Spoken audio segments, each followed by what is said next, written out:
আসসালামাইকুম প্রিয় শিক্ষার্থীরা, আজকে আমরা দেখব নবম দশম শ্রেণীর উচ্চতর গণিতের সমতলীয় ভেক্টর এর কোশ্চেন নাম্বার 11। দেখো এখানে কি আছে আমাদের। এখানে বলছে হলো ভেক্টরের সাহায্যে প্রমাণ করো যে ত্রিভুজের এক বাহুর মধ্যবিন্দু থেকে অঙ্কিত অপর বাহুর সমান্তরাল রেখা তৃতীয় বাহুর মধ্যবিন্দুগামী।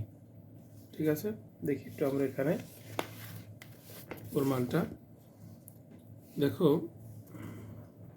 11 নম্বর অনুশীলনীর ত্রিভুজ এবিসি এ বি এবং সি, দিক এ থেকে বি, বি থেকে সি, আর একটা এ থেকে সি। তো মনে করি এবি বাহুর মধ্যবিন্দু ডি।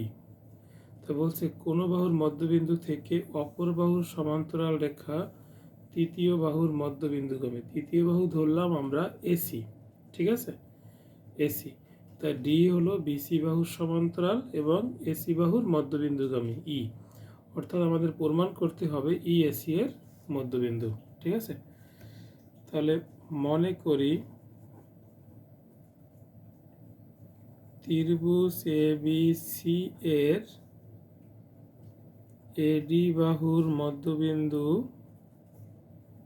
এডি বাহুর মধ্যবিন্দু টি এবং ডি বিন্দু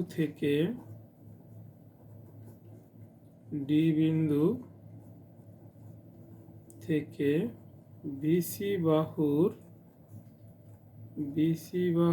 সমান্তরাল রেখা ডিই এসি এর মধ্যবিন্দুগামী।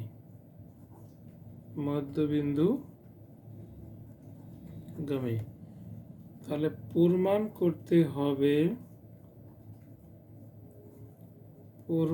করতে হবে যে ই এসি এর মধ্যবিন্দু। ঠিক আছে, ই এসি এর মধ্যবিন্দু, এটা আমাদের কোশ্চেনে বলেছে। ওকে, প্রমাণ মনে করি ই এসি এর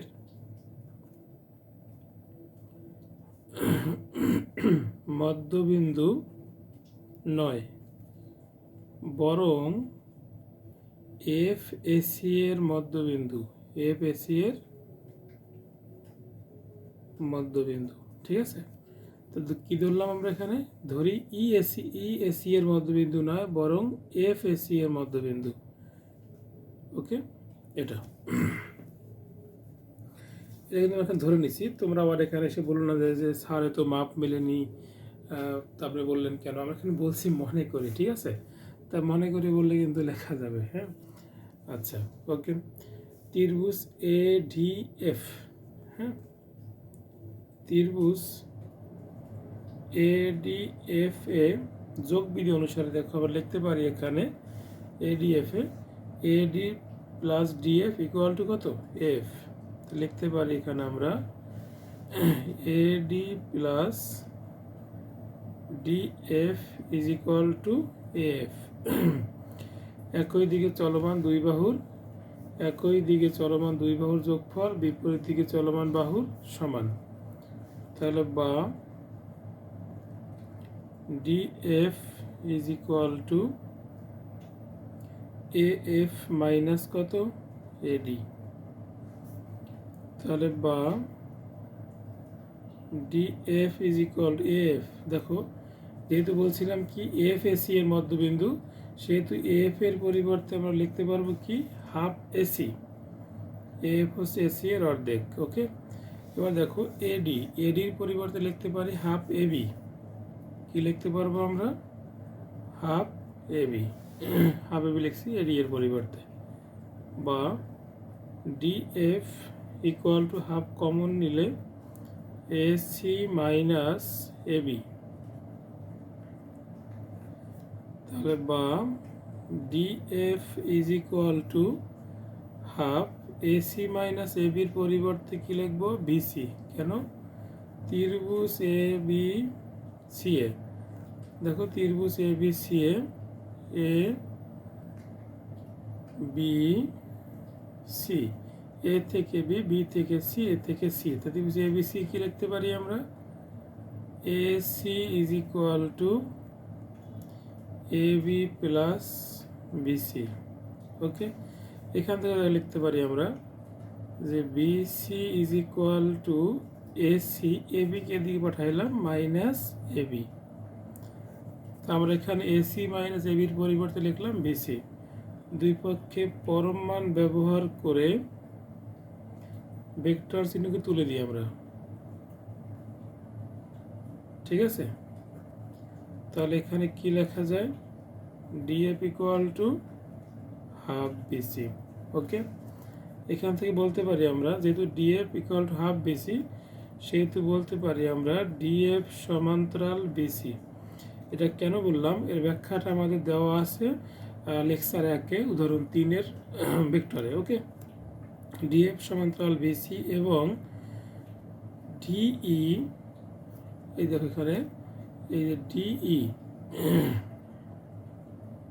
এখানে ডিএফ, ডিই সমান্তরাল বিসি কিন্তু কোশ্চেনে বলা ছিল আমাদের।